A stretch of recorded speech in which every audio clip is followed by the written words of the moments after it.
Once upon a time in a small village, there lived a poor grandmother named Grandma Rose and her young grandson, Timmy.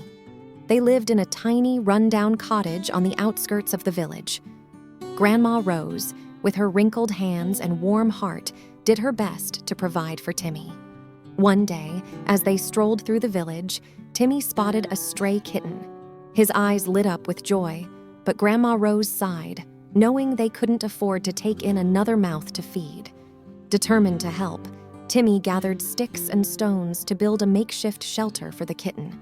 Word spread, and the villagers, touched by Timmy's kindness, came together to support Grandma Rose and Timmy. They provided food, clothing, and even helped fix up their cottage.